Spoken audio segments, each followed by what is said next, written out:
Smart homes అదుర్స్ reality రంగంలో సరికొత్త విప్లవం హోమ్ ఆటోమేషన్ గురించి పూర్తి వివరాలకు చదవండి రేపటి సాక్షి దినపత్రిక.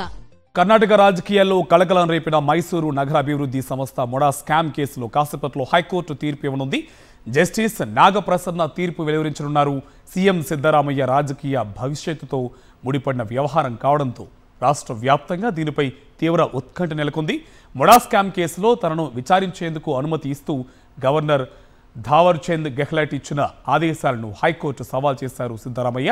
ఒకవేళ తీర్పు వ్యతిరేకంగా వస్తే ఆయన ముఖ్యమంత్రి పదవికి రాజీనామా చేయాలనే డిమాండ్లు బలంగా వినిపిస్తున్నాయి. మైసూరు నగరపాలిక ముడా సంస్థల కేటాయింపుల్లో సీఎం సిద్ధరామయ్య కుటుంబ సభ్యులు లబ్ధి పొందడం, అందుకు ముఖ్యమంత్రి అధికారాన్ని దుర్వినియోగం చేశారని ఆరోపిస్తూ సామాజిక కార్యకర్త టీజే అబ్రహం గవర్నర్కు ఫిర్యాదు చేశారు.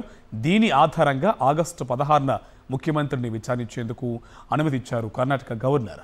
అవినీతి నిరోధక చట్టం 17A అలాగే భారతీయ నాగరిక సురక్ష సంహిత 218 సెక్షన్ ప్రకారం సిద్ధరామయ్యను విచారించాలని ఆదేశించారు. ఈ ఆదేశాలను హైకోర్టులో సవాల్ చేశారు సీఎం సిద్ధరామయ్య.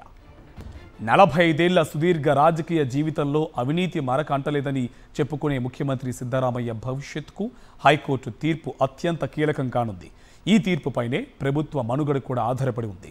తాను విచారణ ఎదుర్కోవాల్సి వస్తే రాజీనామా చేయాలన్న డిమాండ్ విపక్షాల నుంచి కాకుండా స్వపక్షం నుంచి కూడా వ్యక్తమవుతుంది. కాంగ్రెస్ అధిష్టానం మాత్రం సిద్ధరామయ్యకు సంపూర్ణ మద్దతిస్తోంది.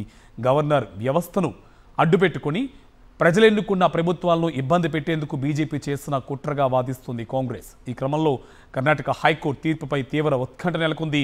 ముందు జాగ్రత్తగా బెంగళూరు వ్యాప్తంగా భద్రతను కట్టుదిట్టం చేశారు పోలీసులు.